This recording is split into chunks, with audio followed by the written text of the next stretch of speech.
我与冷面摄政王沈燕婷自幼一同长大，是被人羡慕的青梅竹马。按理说，那尊王妃之位应当属于我，可一指太后圣旨，却突如其来的将她赐给了一个我连名字都未曾听过的豪门闺秀。她举手投足间尽是温婉雅致，只是她偶尔会蹦出一些怪异的字眼，什么系统之类的，说她是玉气正旺的官配命格一点不假。次日，苏扶摇要入宫向太后叩谢圣恩，谁料太后忽然传旨，点名要我随她一道进宫。我记得这位太后不过30出头，对我与殷晋向来心存戒备与妒怨，想必她已听闻苏扶摇在殿前跪了一夜的消息，心中不免记恨，才故意召我进宫，想敲打一番。一路上，太监们开道引路，待我们落座，宫女立刻捧上香茶，摆好精致的糕点。太后端坐凤椅之上，唇角含笑说道：“扶摇与摄政王有情人终成眷属，真是喜事一桩。本宫早就盼着能邀你进宫小聚。”苏扶摇安静坐在一旁，低头咬了一口糕点，手指却轻轻捏紧，时不时抬眼偷偷打量我。我坐得端正，眉眼收敛，慢慢品着茶，没开口说话。太后瞥了苏扶摇一眼，笑意硬撑着往外挤。扶摇性子温顺，应瑶以后要多多照拂她才是。我弯了弯眼，柔声答道：“自然。”闲话正浓时，忽有4名太监抬着遗物步入殿中，一股刺鼻的怪味霎时弥漫开来。苏扶摇立刻捏住鼻子，等太监掀开盖子，他看清那罐中之物时，猛地惊叫，继而捂嘴转身要吐。罐里的东西四肢早被夺去，只剩一具光秃的身躯竖在瓷罐中，披散着乱发，满脸模糊血污，依稀还能辨出是女子的模样。我反倒来了精神，嘴角微微挑起，这不是先皇的皇贵妃吗？我与殷晋当初特意让她封为太妃，好在宫中伴着太后，谁料今时再见，竟成了人质。太后斜睨我一眼，淡淡的悄声道：“当年哀家还是皇后时，这个贱妾就一而再的想踩到哀家头上来，这根刺哀家忍了整整10年，如今终于到了拔掉的时候。”她微笑着补上一句：“应瑶，你说可对？”苏扶摇连眼皮都不敢抬，手指死死扒着桌角，指节早已泛白。而我不仅多吃了2块糕点，还绕着那罐子前后细细欣赏了3圈，看得在场众人心惊肉跳。我扯唇轻轻一笑，朝太后道：“太后所言极是。”随即一手细嚼糕点，另一手拔出禁军的佩刀，刀锋闪着冷光，2下便割下人质的耳朵，皮肉落在地上。我抬眼慢声问：“狗呢？”禁军立刻牵来2只哈巴狗，闻到血腥，立刻扑上去，啃得嘴边白毛尽染嫣红。苏扶摇的身体僵得像石头，看向我的眼神里，厌恶中带了3分惧意。我又一刀刺穿人质的心口，了断了他的痛苦，血珠溅到脸颊。我神色平静地用帕子拭去，一瞬间，殿内气氛凝滞如冰，无人敢发一声响。殷晋是皇子，自幼生在尔虞我诈、血腥泥泞的深宫，而我出身顶级世家，父亲封为异姓王，我为郡主，自懂事起便与殷晋形影不离。我们一道立过7王夺嫡，在魏平乱政之后，又一起建立暗影处，一个负责监视暗杀的密网，密探分布京城各处，专为清除异己，稳固权势，兵权与皇权尽握手中。摄政王府早已成为真正的权力核心，殷晋更是天下公认的最高掌权者。如今的太后怀抱着年仅5岁的傀儡皇帝，妄想垂帘听政，她不敢动殷晋，于是只好在我身上找突破口，用个侧妃的名分羞辱我氏族，借此敲打威风凌人的摄政王，彰显他与小皇帝才是名义上的王权象征。我深知殷晋是在一场场诡谲权争与血色魔力中淬炼出来的狠人，而我伴他10余载，又怎可能比他更善良？说句掏心的话，我倒有些替苏扶摇的未来担忧。回程的路上，我与他同乘一辆马车，他的眼神在我脸上游走，似是在细细描摹每一处轮廓。白皙如凝脂的肌肤，高而挺的鼻梁，唇形纤薄淡雅，宛如匠心独运的精妙制作。在这没有化妆术的年代，她为何依旧美得如此无可挑剔？若能告诉我一个法子，让我毁了她的容貌，该多好！我微微一愣，没弄明白那声音究竟从何传来。明明眼前的苏婉宁并未开口，我抬眼与她对视，却听她口中溢出赞叹：“妹妹的眼睛真好看，像天穹中的晨星。以后我想叫你星儿，你觉得可好？”我抿着唇没说话，只是淡淡瞥了她一眼，人红唇略微勾起。她怕是不会知道，在她进摄政王府之前，我便已让暗影处将她查得一清二楚。星儿，呵，那不正是他幼年时养的那条狗的名字吗？次日，我才刚起身，婢女便来传话，苏婉宁邀我去她院中坐坐，她大概想了什么花招，但愿别让我太失望。我收拾妥当赴约，一进门便听她柔声唤我：“快来坐。”才落座，她便端着那副温驯面孔卖力演技。我真的很希望能与你和平相处，我父亲的权势也不弱，我们可以联合母家，强强联手。我面色无波，静静地看她作秀。苏婉宁并不笨，她清楚自己拿我无利可图，便换了条路想与我合作。只是我为何要与她联手？她小心探查我的神色，低下头带着委屈声说：“我也不想夺人所爱，是太后娘娘的命令让我出嫁。”见我要起身离开，她急忙开口：“我有礼物给你。”说着，她取出一只小巧圆盒，盒中膏体晶莹透亮，散着淡淡幽香。我挑眉问：“是你做的？”她将盒递到我面前：“我亲手做的，是从梦中仙人那里得来的秘方。”方，涂用后会让肌肤细腻如玉，你可以试试。他侧眼查我的反应，见我毫无表情，面上略现一丝愣怔，我自然不会让他猜得出我的喜怒，只是记下了那句梦中仙人，而这让我不禁回想马车上那句突兀传来的低语，能不能告诉我个法子，让他毁容？他面带完美无瑕的笑容，柔声又哄，凑齐这些材料实在不易，价值不止千金，我舍不得自己用，先拿来送你。我捏着圆盒，在后来那些日子里，沈婉清的表现出乎我的意料，竟乖巧得很。她不争宠，不作怪，每日守着自己的小院，一步不出院门。据说还替楚晋亲手抄写佛经，写到手臂酸得抬不起来，需要天天敷药膏才能缓解。没过多久，我又听闻他编撰了一卷采录历代后妃着注事迹的书册，其中罗列了身为合格妻妾在各方面的标准与要求。不知怎地，这书竟传进了宫中，被太后视为修身典范，没多久便推广到天下妇人研读学习。沈婉清的名声也随之传遍四方，被世人称颂为贤德楷模。在街上随便抓个男人问，几乎没有人不对他心生好感，甚至流传起一句话：娶妻当娶沈婉清。我听了却忍不住失笑。他在书中句句不离贤惠与谦和，可字里行间全是向男人示好献媚，仿佛暗示着世间女子每日只该沉浸在讨好丈夫与争风吃醋的俗世里。这样的蠢人，真是丞相府精心培养出来的。大家闺秀骂我合上那卷，女则目光落在脚边一个奄奄一息的男人身上，他浑身血迹，只剩最后一口气。我微蹙眉，正要再审，却见在一众婢女簇拥下，沈婉清面色阴沉地闯进我的院子，大步走来。自新婚之夜后，他便不敢踏足我这边，如今却摆出一副不小的架势站在我面前。我扬唇一笑，这是来报那天摔跤之仇了。他看了看地上苟延残喘的男人，褪去平日的乖顺模样，冷声质问我：你好大的胆子，光天化日之下就在院里动用私刑，你把摄政王府当什么地方了？我挑眉问：你认识这人？他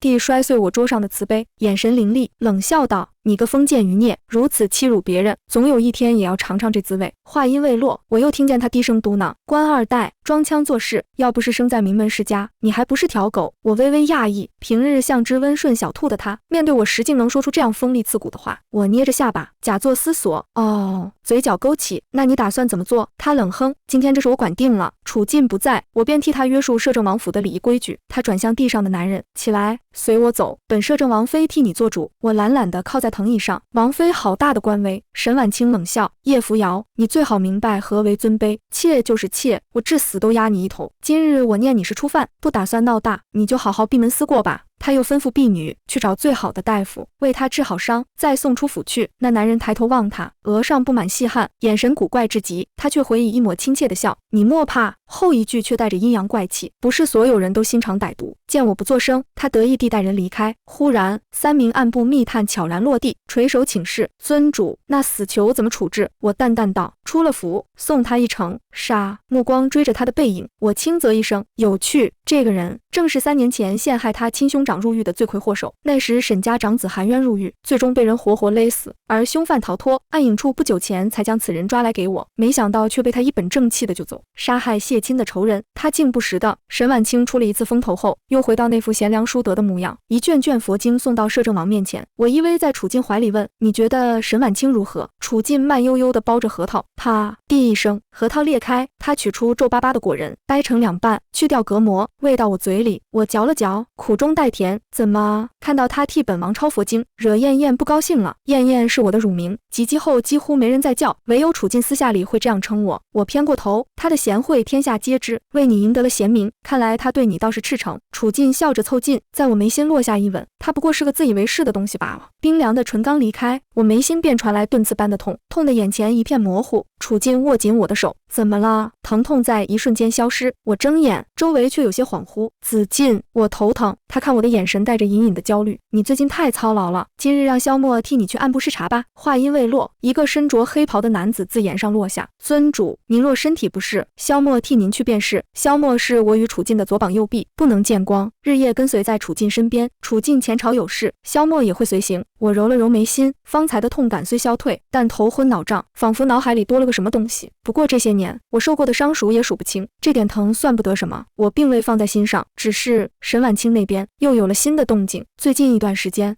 我忽然发现他总是能抢在别人前一步摸清摄政王的喜好，就像方才那般。萧默传了口信来，说玉进今晚忽有所念，想喝桂花酿，我才正着手准备，便听人禀报，孟云舒已经抱着3瓶桂花酿候在府外，等他回来了。果不其然，玉进刚下朝回府，抬眼就撞见那等了半日的孟云舒。他把酒递给侍从，语声柔软的似水，道：听闻迭方的桂花酿天下第一，云舒想摄政王定是欢喜的。玉进淡淡瞥了一眼他手中酒，却连他的面都未看，径直走进我房里，与我并肩坐下，随口说：本王倒是有些想念我们少时一同吃的桃酥糕了。我微微偏过头，笑着答：好啊，明日我去买来。这顿饭还没吃完，那位孟云舒又赶来了。他在门口站得有分寸，只让下人捧了一碟糕送进来，隔着门轻轻笑道：云舒小时偷饮桂花酿时，总要配桃酥糕才好，方才便派人去买了。摄政王和姐姐慢用，桂花酿配桃酥糕，在贵族中是极常见的搭配。他临走时，远远递来一个讥讽的眼神，笑得自得，既不入内邀宠，也不与我们同时，只做个点到即止的姿态，竟颇有贤妻的样子。夜里玉进去了书房理政，却有暗探落在我门前禀报。孟云舒端着热茶去书房，问摄政王怎样才能让他正眼看他一回。玉进抬着冷眸，一字一顿道：本王眼中只容得下有价值的人。孟云舒挺胸昂首，尖声许下誓言：我一定会成为有价值的人。半月后，他便替军中设计出一件工程利器，比楼车高得多，铜墙铁壁一般坚固，顶端仿佛直入云端，于是得名云梯。有了云梯，朝中军事所向披靡，3年僵持不下的战局被他这轻描淡写一招破了，四方小国纷纷归附，献来玉帛珍宝成箱成万，天下惊呼神迹，皆赞摄政王妃胆识不凡。有人问他这技法从何而来，他笑称一切都是梦中仙人指教。从此他成了人口中的女中诸葛。再是尧舜，如此响亮的名头压在他身上，他姿态温婉，心安理得地接受着天下褒奖。只是我心里清楚，他根本不配。我垂眼把玩郎好，望向岸上那张云梯的设计图，我几乎能料到他下一步会推出水战的钩具，日飞3里的木鸢，以及运输粮草的响母。暗部探子每日呈来他的新器具图纸，我将那些密信中的手稿与桌上就稿仔细比对，竟分毫不差。我低笑一声，没错，这些原本都是我画的。他仿佛与我五感相通，我今日定稿，第2天他就能照着样子画出一样的。可笑的是，他比我更急于展露，拿着我的心血四处邀功，想尽天下的喝彩。我十指单扣，将密信撕碎抛进烛火，看火蛇一点点将它们吞成灰烬。火才刚灭，他就抱着一堆金银玉器笑盈盈的进门，问：知道这些是谁赏的吗？我抬眼淡淡看他，是玉进。他扬起下巴，叶青衣，我能做到的，你也能做到，但我能做成的，你却不行。男人不要因一般的女人，只要细心依附的菟丝花，你太强势，没男人欢喜你。我劝你好好看我写的女则，尤其是妾的那一章。我悠然摇着小扇，根本懒得理他的喋喋不休。他自顾自说了一阵，见我无动于衷，忽然俯身凑近，低声道：居高临下的你有没有想过有今天？不如让我教教你，免得玉进哪天变心，你摸不着头绪，还怪到我身上。我神情平静的点头，请赐教。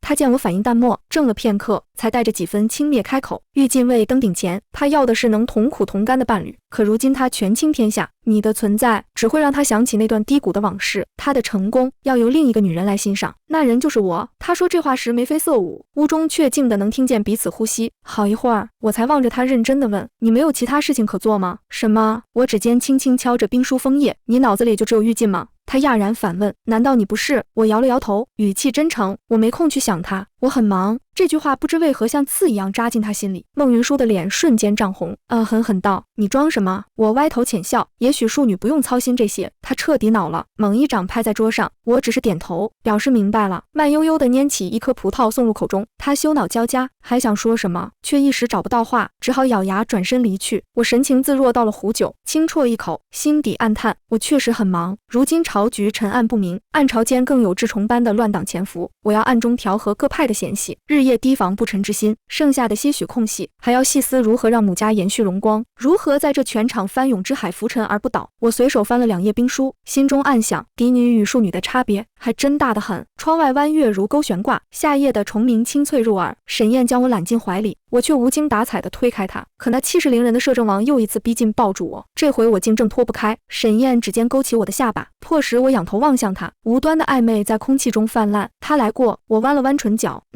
来了。抱着小皇帝赏赐的稀罕物在我面前得意炫耀了好一阵。沈燕将下巴抵在我肩头，低声道：心情不好，不如为夫安慰你一下。我淡淡回道：算了吧，会被人听见。外头萧默守着，谁敢靠近半步？也是，我也不明白孟青只是怎么能窥见我心里想什么的。那一瞬间，一丝危险的念头悄然滋生，我伸手扯住沈燕的衣襟，她俯下身来，我仰头与她薄唇相处，近在咫尺间，我懒散勾唇，从容开口。既然她得不到，那本郡主就大发慈悲，让她只能想想。沈燕揽住我的腰，目光细细打量我的神情，像是在揣摩我言语里的深意。忽而，她眼底漾起笑意，臣遵命。臣这个字从权倾朝野的摄政王口中说出，格外稀罕。谁不知道，这位摄政王早已不把自己当臣，皇帝在时他坐着，皇帝走时他行在前，只在我面前，他才会用这个字眼讨我欢心。他从袖中取出一枚金铃，绕在他修长如玉的指尖，不多时，那小巧的铃铛便系在我白皙纤细的颈间，叮当作响。我早已见怪不怪，沈燕的怪癖与我相伴10余年，还有什么能让我意外的？红帐垂落，床子间的缠绵纠缠，用在我与沈燕身上，恰到好处。我心中思绪翻涌，不知今夜孟青芷是否能安眠。次日清晨，探子来报说孟青芷仿佛疯了一般，命人将院中所有与铃铛有关的东西悉数撤去。呵，这就忍不住了，这才哪到哪儿啊？我虽不晓得他如何窥探我的心思，却已摸到应对他的法子。暗部设在地牢深处，昏暗的石壁上斑斑血迹，各式刑具挂满墙面，森冷骇人。这里关押的都是妄图颠覆王权，置我和沈燕于死地的乱臣贼子。有人曾对我下毒，有人曾暗杀沈燕。这江山我们可以舍弃，但绝不容这些宵小以下犯上。我一个眼色，刀光一闪，顷刻间满地人头滚落，血流成河。孟青芷最爱讽我，说我不过仗着世家出身才有今日。他错了，我不靠家族，不以沈燕的权势，照样能敌100万雄兵。我暗中替沈燕扫除了多少障碍，自己都数不清。这世上依附他人的菟丝花比比皆是，唯有如鹰般独行者寥若晨星。我拉起斗篷衣领，遮去半张脸，只露出一双冷意森森的眼，回首凝视着脚下血肉模糊之人，唇角微勾，讥讽尽显。回府途中，我特意绕过孟青芷的院子，见他在屋里烦躁踱步，自言自语，官配的气运太强，总压着我。沈燕又被他迷得紧，我拿不下啊，不想再看他心里的东西了。你知道他刚才在干嘛吗？杀人啊！我不想看，给我换个攻略法子，要快的，副作用大也无妨。呵，这女人浑身都是秘密。1月后，赛马会开场，孟青芷换上新制的胡服骑装，途经我院前停下，她难得向我行了礼，问太后邀我去赛马会，听说你不去。我抿茶不答，她笑了笑，忽然来一句，因为是妾嘛。我失笑出声，真不要脸。正巧沈燕来找我，看见孟青芷堵在门口，眉头一皱，她听到动静，立刻回头，换上一副乖巧模样，怯怯行礼。我将茶一饮而尽，还是想不明白她为何总围着沈燕转，她娘家就没给她安排别的事吗？现在沈燕对我心悦度是多少？她喜欢我这身打扮吗？我指节微顿，半眯双眼，又听见她的声音，依旧是在没有开口的情况下，我细细咀嚼这2个字，心悦度。沈燕附回去了，孟青芷亦随行。傍晚，萧默先回，简单禀了今日围场之事，却总抬眼看我。我皱眉，还有事？他支吾着，正要开口，窗外探子落下，从窗缝递来一封密折。我看完，转眸看向萧默，他扫过密折，低下头更紧，难怪他不敢说。我望着他，眼底幽暗深沉。萧默跪下，老实交代。摄政王与上衣间的大衣官赛马结束，准备下场时，那女子忽然拦路。萧默隔得远，听不清说了什么，只见摄政王脸色不善，他正欲上前，然后呢？然后还没靠近，就看见那女子搂住摄政王，主动吻了他。密折上说，在场众臣皆目睹此幕，还称2人天作之合，情深意笃。太后亦甚是满意。咔嚓一声，玉盏在我掌中碎成齑粉。当夜，红帐之中，沈燕一件件剥去我的衣衫，露出脊背上红得似血的鸾凤刺青，在苍白肌肤上格外刺眼。燕，还疼吗？不疼，那就是好转了。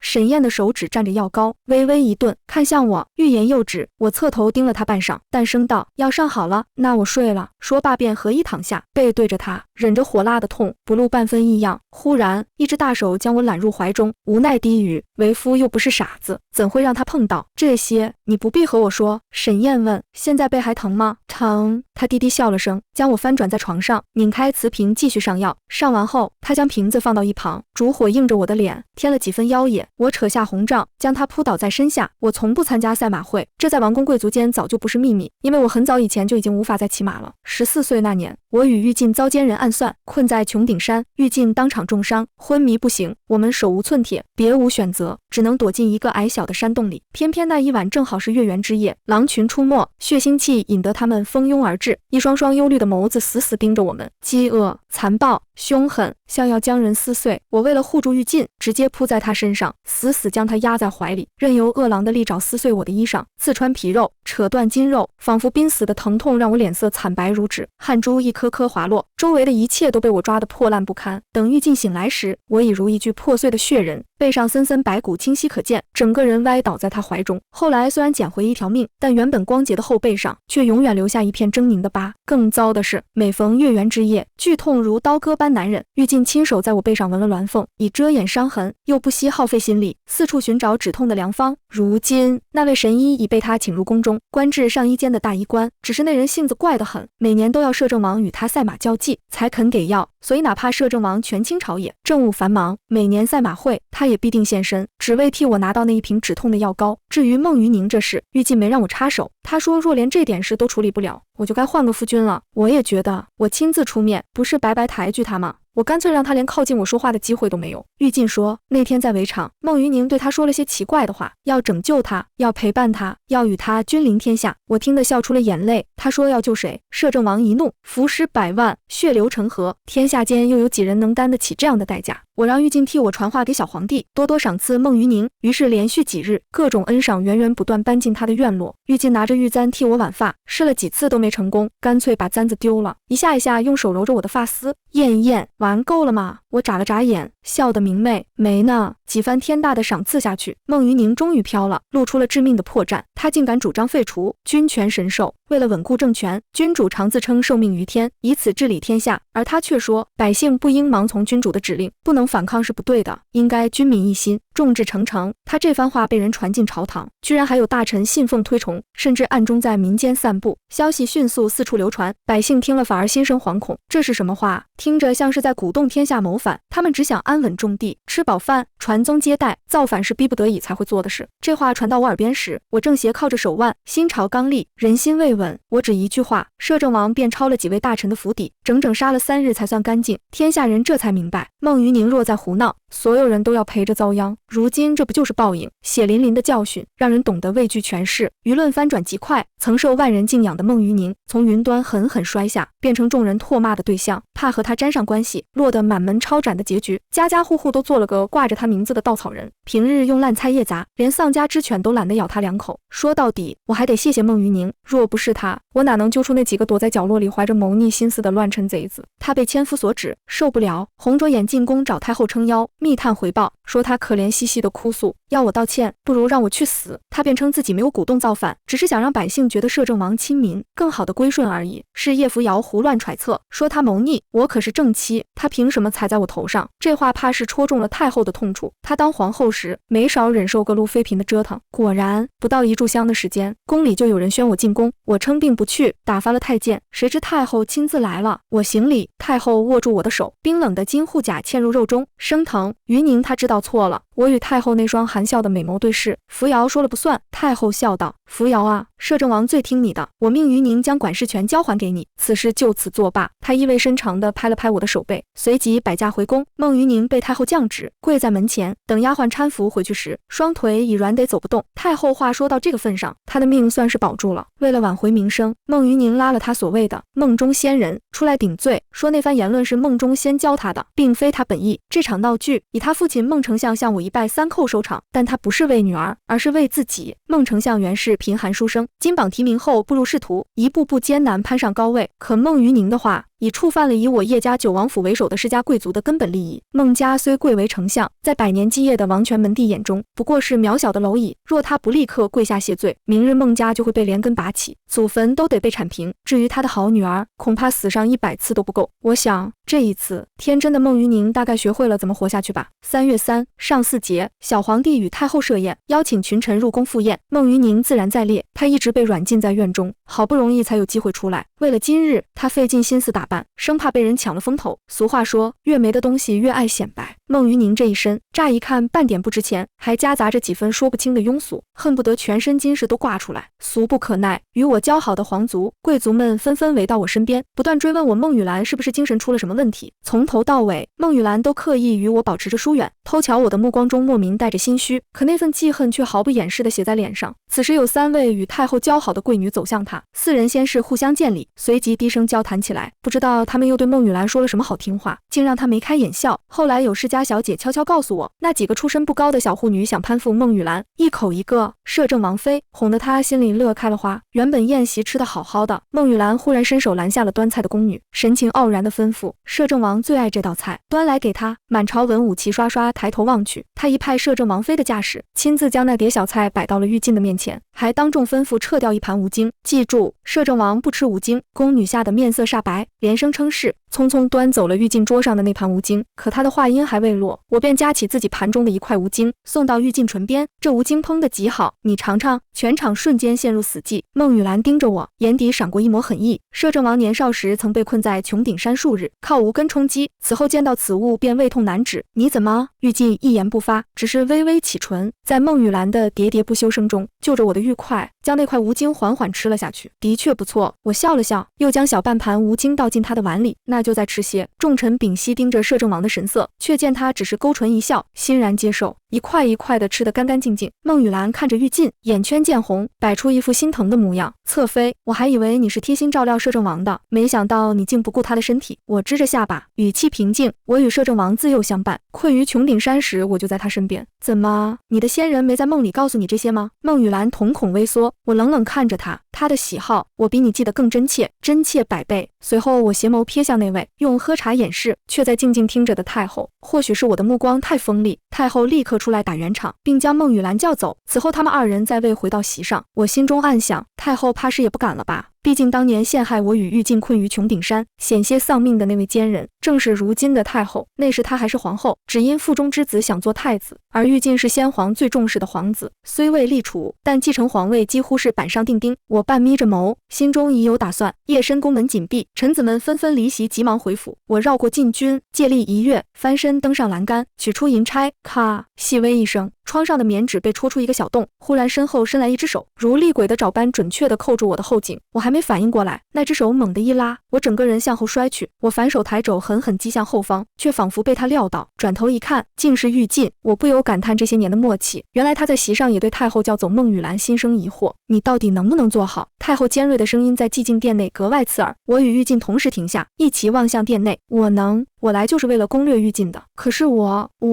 你一而再再而三的出错，哀家如何信你？太后娘娘，您再信我一次，只要您……后面的话我没听清，但看他们的样子，太后与孟雨兰关系匪浅。孟雨兰说完便起身离开殿内。3日后，太后忽然宣我进宫，我饮尽第2杯茶，起身，太后若无事，扶摇就告退了。话音未落，殿门轰然合上，角落里瞬间冲出10余名禁军，刀光森冷，团团将我围住。太后慢悠悠拨开茶面的符页，略带遗憾的开口：扶摇啊，今日你是走不出宫的，药效发得很快。我扶住桌角，突，鲜血直涌而出，脚步声从身后逼近，来人是孟雨兰，你嫌命长了？是啊，我就是命长，我是天命之女，生来逢凶化吉。她带着得意回应，你们2个合谋了什么？孟雨兰转动着手上的金镯，叶扶摇，你就陪玉镜走到此刻吧，以后由我取代你，就凭你我的话让他和太后同时气结。这种时候，我依旧一副漫不在乎的样子。孟雨兰目光如刀，恶声道：叶扶摇，我看你能嘴硬到几时？说实话，你中的不是毒，而是我的控制剂。控制剂，我管你是什么！我摔碎茶杯，锋利的碎片急射而出，几名禁军还来不及反应，便被瓷片直插颈项，当场毙命。孟雨兰脸上的得意瞬间僵住，我又甩出一片，速度更快，地上横七竖八倒了一片尸体，手段狠绝，不留一丝余地。他面色煞白，连退数步，像个胆小鬼般躲到禁军后面。他曾听系统说过，玉镜的官配并非寻常女子，美艳无畏，与他一路杀到权势巅峰。如今亲眼所见，才知系统所言非虚。孟雨兰低声问：系统，我不会有事吧？明明他说我已被控制，可我竟还能以一敌百。被踹倒的禁军们无人敢再上前。太后没料到会有此结果，咬牙吐出几个字：死到临头还敢负隅顽抗，杀了他。然而禁军又倒下了一批。孟雨兰厉声喝道：“叶扶摇，你反抗的越激烈，玉进失忆的速度就越快。”我的动作微微一顿，下一刻便被7、8个禁军死死按在地上，动弹不得。我气息微弱地倚着冰冷的地牢墙壁，寒意如刀，直透骨髓，全身像被千万道炽热利刃贯穿，灼痛沿着双膝疯狂蔓延。孟于宁一步步逼近，在我面前蹲下，尖锐的指甲轻轻划过我颈侧，留下一道血线。可这点皮肉之伤，与体内那种无形的剧痛比起来，微不足道。我明明未曾受过任何实刑，却仿佛被千般酷刑凌虐。我想，这8成是因为那该死的控制剂、月刑、暂刑、真刑同时加诸于你身上。叶扶摇，你真本事，竟然连一声呻吟都没发出。他冷冷的笑，像对着空气说话般开口：“系统，这就是所谓的官配结局吗？我要查查现在玉进对我的心悦值。”冰冷的机械音随之响起，玉进对宿主的心悦值为65。听到这个数字，孟于宁明显松了口气，目光转向我，唇角勾起笑意。事到如今，告诉你也没关系，我的梦中仙其实是个系统，我带着天命来拯救那阴质的摄政王，用我们时代最先进的技术救万民于水火，最后辅佐他登基，与玉进并肩成为名垂千古的帝后。而你，叶扶摇，他轻拍双掌，讥诮道：“从来没在故事里出现过，因为从现在起，玉进记忆里的你都会一点点变成我。至于你吗？当然是要亲眼看着我辅佐玉进登基，等我完成这一切，再给你找条好出路。听说太后的侄子赵小公子酷爱美人，就是性子有些病态，可若是你去，他定会好好待你，毕竟你也曾是天下第一的美人啊。”我还没疼晕过去，他就揪住我的衣领，一字一顿地说：“叶扶摇，你记住，青梅永远敌不过天降。萧默是在殿外的石板路上将我带回府的。孟于宁与太后故意羞辱我，把我扔在行人如织的御岛上，让来往的宫女太监用异样的眼光看我狼狈的模样，却没人敢伸手相助。萧默半跪在我榻边，语气急促慌乱。兵马已在宫门外列阵，摄政王被那女人蛊惑，似乎要逼宫。他像是不认识你一样。尊主，快醒醒！”他的每一句话都落入我耳中，可我全无力气回应，再度昏过去。等我再睁眼时，萧默依旧跪在那里，神色沉重。我心里明白，孟于宁已经成功了。我虚弱地问：“他们人呢？”萧默低声回答：“摄政王带着那女人去了暗影处。”当我看到孟于宁站在玉进身边的那一刻，脑海里第一个念头是：真不般配。玉进身形高峻，气场凌厉，宛如一柄寒光逼人的杀刃。如今这把刀失去了刀鞘，而孟于宁看向他时，眼底的痴恋几乎要溢出来，连抓袖口的动作都带着羞涩的笑。我走近，玉进立在原地，目光如冰。孟于宁眼底闪着满意的光。我轻唤：“子进！”玉进眉头微微一蹙，眸中闪过一抹亮色。孟于宁嘴角的笑瞬间消散，急声道：“系统，不许让他想起来。”玉进的神情又恢复冷漠，孟于宁那张苍白的脸才稍稍松缓，他扬起无害如白兔的面庞，柔声说：“玉进，今后我陪着你好不好？”燕燕，孟于宁脸色骤变，急急纠正：“我是于宁，玉进，你叫我于宁。”燕燕，他被气得面色发红。玉进始终神情傲然，不随他摆布。孟于宁只能硬着头皮点头：“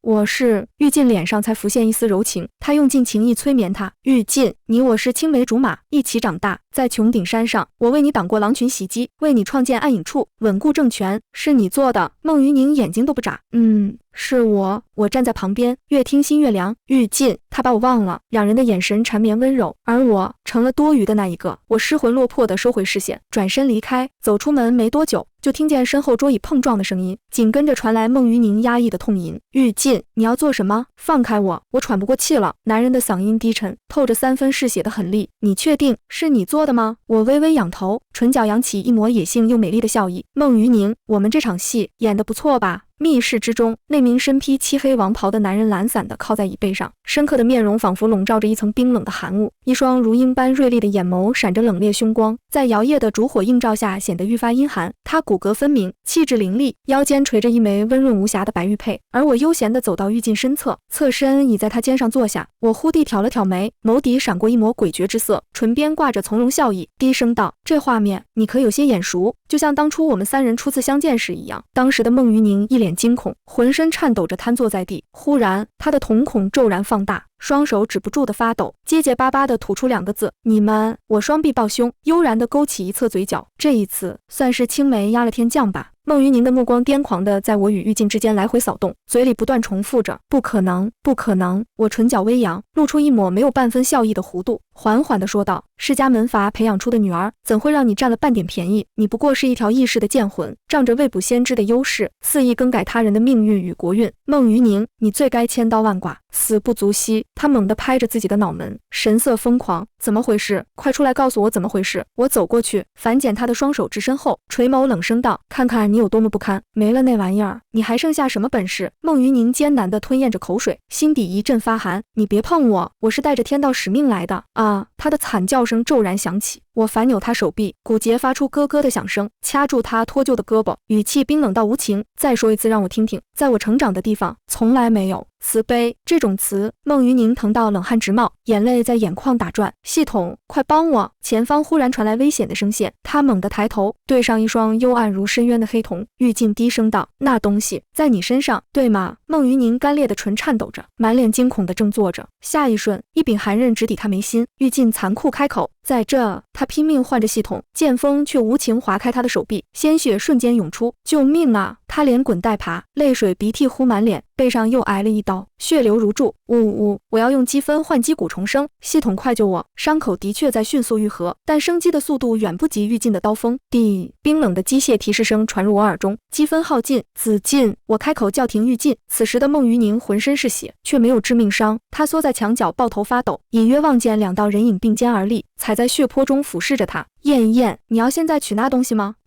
穿越夺系统，我算是古往今来第几人？正盘算要不要撬开他的脑袋探个究竟时，系统竟主动舍弃他，向我投诚。其实我与玉静早已知晓他的存在，因为我们是这个时代的气运之子。原以为双子同朝是天赐之福，谁料挂师眉头紧锁，郑重告诉我，双星并立，必争其辉，这是大凶之兆。气运之子只能存活一人，必须有一人陨落，才能保万世安宁，否则天灾人祸将接踵而来，国运倾覆。玉静说他往我生，我拒绝。于是我开始遍访天下名士，为求破解之法，历经千难万险，终于得高人指点，召来异世旅魂，夺其系统，改命改运。于是孟余宁出现了，他本不该踏入死局，只要肯将系统转交于我，我便放他离去。谁知他自不量力，2年前他夺了孟余宁的身体，伪装的天衣无缝，孟家上下竟无人察觉。他潜藏2年，提前熟读我朝历史与礼法，并第一时间寻找高位之人做靠山。他的策略没错，可惜找错了人。他与太后暗中勾结，妄图从我与玉静手中夺权。持有系统的人皆带着任务降临，而他的任务是得到玉静。太后得知后，便在众目睽睽之下赐婚，将他强行嫁入摄政王府。可笑的是，他不过是个贪色无能之辈，初见玉静时就被摄政王的俊美容颜迷住，忘恩负义，转身便抛却与太后的约定，贪婪地想独占玉静，甚至妄想登上权力巅峰。气运之子掌控的王朝，岂容一个微不足道的穿越者颠覆？他的心思狂妄，手段下作，在我与玉静眼中不值一提，但他万不该将毒手伸向我，因为玉静会让他生不如死。是时候让他好好见识摄政王的手段了，毕竟那也是他梦寐以求之人。我听萧默说，玉静在刑场旁建了一座铁笼，命人每日押他去关刑，一个个囚犯走上断头台，血水成河，首级遍地。傍晚时分，那些断头会被锁在他身边，他必须为这些死不瞑目的头颅宣读罪诏，念错一字，狱卒便割他一块肉。至于太后，不，如今是赵氏，玉静以阴谋威设计之罪将他废黜，贬为庶人，逐出宫门。赵氏姿色上佳，或许花街柳巷会有他一席之地。秋去冬来，孟余宁日日与血淋淋的首级为伴，又惧怕念错字遭凌迟，终于在一个大雪纷飞的日子彻底疯了。他扯断牢门锁链，身着污浊不堪的白囚服，疯癫地冲上高楼，大片雪花飘落，将地面染成一片白茫茫。我披着黑色狼皮大氅立在原地，挥手让众人退开，看着他疯癫地攀上围墙，然后从高楼坠下，溅起一片触目惊心的鲜红。那一晚，我在梦里看见了无数女子，她们本该属于不同的年代，却同样出口成章，才情惊艳四方，技艺高绝，令人望尘莫及。她们的目的与孟晚清如出一辙，那便是不择手段夺走别人心底最爱之人。那些原本恩爱如初的恋人，或是相敬如宾的夫妻，最终都因为他们的肆意破坏，落得痛失挚爱的悲惨下场。我猛地惊醒，睁开眼的瞬间，发现自己正躺在顾林怀里，他单手撑在我头顶上方，低下身凝视，声音轻得像风。做梦了，不是梦，那些女子全是带着系统的穿越者，大概是因为我的系统尚未与我完全融合，才会误将别人如今在做的事，让我的梦境提前窥见了。看完这些，我的内心除了震惊，还有一份无法理解的荒凉。我缓缓坐起，双膝抱在怀中，沉思良久，心里酝酿着一个计划。翌日清晨，我提笔重写律法，在原有基础上新增了4条死罪，俯视那尚未晾干的字迹，苍劲而恣意，以道为常，以法为纲。凡我朝子民，特令吟诗作赋，不能自圆其说者，杀。推行义令，擅改法度者，杀；性情突变，妄灭尊权者，杀；横空而来，强夺人所爱者，杀；意识穿越之人，若来生事，见一个杀一个，绝不留情，不要命的。尽管来世，就算他们背后有系统相助，在绝对的实力面前，所有的侥幸与运气都不值一提。我正意气挥洒，忽然手腕被人握住，抬眼望去时，顾林已将我整个抱起，径直朝床榻而去。再醒来时，我见到他正为我腕间系上一根红绳，嫣红的绳与雪白的肌肤交映，美得动人心魄。这是什么？我抬头问。顾林将我揽入怀中，烛光斜照，映得他侧颜线条凌厉而流畅。他眼中满是怜惜，拇指上玉扳指摩挲着我的脸颊，低沉的嗓音带着笃定，愿这红线将你我性命系在一起。你若离去，我必追随，只愿与你长相厮守，绝不负此事。顾林篇。叶婵娟很小就跟在我身边长大，世人都说叶家九王府离不开权倾朝野的摄政王，可事实是我顾林离不开叶婵娟。14岁那年，挂失断言我们气运相冲，二人只能存活一人，若强行同在，山河将倾。我对他说，你活我死，没想到他反应极大，才让我知晓他的心也记在我身上。婵娟怕我轻生，不顾他人目光，搬来与我同吃同住。他四处奔波，寻找能改变天命的法子。听闻琼云山顶有位高人，我们便结伴同去寻访。谁知那竟是个死局，山林间潜伏着100名弓箭手，我们中了埋伏。我身中一箭，命悬一线。当我醒来时，他已成了满身血肉模糊的血人，伏在我身上为我挡尽刀剑，四周石壁布满狼群刮出的深深爪痕，触目生寒。我剪下他一缕长发，握在掌心，以血向苍天起誓，他若离去，我必随之。或许这天下不能失去气运之子，我们竟双双化险为夷，活了下来。自那之后，我再未碰过吴金菜，因为每看见，都会想起那日他遍体鳞伤的模样。后来，我屠尽山中狼群，用皮毛制成披风送给他。我登上摄政王之位后，又将参与伏击的人悉数诛绝。世人皆知，谁若碰叶婵娟一根头发，便等同半只脚踏进了阎王殿。婵娟的脾性与府中其他名门女子不同，她天生明艳张扬，无惧无畏。可渐渐的，我发现她变了，她不愿再外出，甚至对我避而不见。直到那一次，我闯进她闺房，她只是裹在锦被里死死攥着被角不肯露面。费尽心思哄骗后，我终于看见她背上触目惊心的疤痕。九王府嫡女的玉体何等尊贵，我亲手为她在后背纹上鸾凤，遮去旧痕。可每至月圆之夜，就伤便痛得她无法忍受。我便寻天下名医，终于找到一位能医此伤的妙手。然而他要的是上衣间最高的官职，还要求我每年屈尊与他赛马。我拔剑抵在他咽喉，那人却依旧傲慢。普天之下，只有草民能配此药。摄政王，不如您再三考虑，这人可恨，却杀不得。所以每年我都会按时赴约，只为求来一瓶药，让婵娟减轻痛苦。婚期将近，却不料太后突然对我发难，赐婚给孟家庶女。孟氏进府后不安分，总是端着虚伪的笑，在我和婵娟之间挑拨。婵娟每晚对我说的最多的就是再忍忍。她曾暗示过孟氏几次，可那蠢女人偏偏不懂弦外之音，反而更加仗着摄政王妃的身份压她。婵娟却毫不在意，她从不在这些儿女情长上执着。直到那场赛马会，我正要复赛前往赛场，正好撞见孟氏在她面前媚眼摇曳，那声妾字几乎点燃了我的杀意，手已经握住了佩剑。婵娟瞪了我一眼。赛场上，孟氏假意娇柔，还敢在行道拦我，甚至不知羞耻地对我所吻。我冷视他，本王的剑太久未见血，正好该润一润。我命萧默持刀，日日在他房外守着，在阴影与月色下，就像窗外潜伏的幽魂。他被吓得大病一场，也是托他的福。那晚的婵娟格外不同，妖媚如魑魅，令我沉沦，直到她自己先历劫而眠。次日清晨，我见婵娟坐在窗边，静静擦拭我的佩剑，我便知她的杀心已起。后来孟氏竟妄言要废除军权，我与婵娟都想着杀她，却不料太后与孟丞相唱了一出双簧，孟氏又侥幸活了下来。婵娟出事那日，我正在前朝理政，她受苦之时，我仿佛同感刀割心剜，孟晚清必死，千刀万剐。就在这时，萧默来报，婵娟找到能逆天改命之物，于是我们与孟氏演了一场好戏。婵娟如愿夺得系统，改变了命格，气运与我融为一体，身怀系统之人皆肩负任务，孟家未了的使命便由扶摇接替完成。那份任务，攻略那位冷心冷情的摄政王。扶摇忍不住感叹，这也太难了。只是他忘了，君心深似海，波澜难测。每当他兴致勃勃地向系统打听，子晋如今对我心悦几分，我总故意忆起年少深宫的尔虞我诈，借此扰乱心境，让系统无法准确探查。于是系统每一次的答复都是系统异常，暂时无法获取数据。结果他一次又一次，任务始终无法完成。本王的燕燕，下次一定会更加努力。他自幼眼界长远，心怀天下，不是盘算着继续壮大叶氏九王府的势力，就是筹谋着如何率领麾下强军开疆拓土。如今连我也被他内入规划之中，他终于肯舍得分出一些心力来对我。后来某一日，扶摇忽然问我，你为何不登基称帝？当年夺位之争，你其实早已稳操胜券。我只淡淡弯唇一笑，对我来说，皇位并非世间最令人欢心的事，能一生只守一人，让王权俯首在脚下，这样的日子才是真快意，不是吗？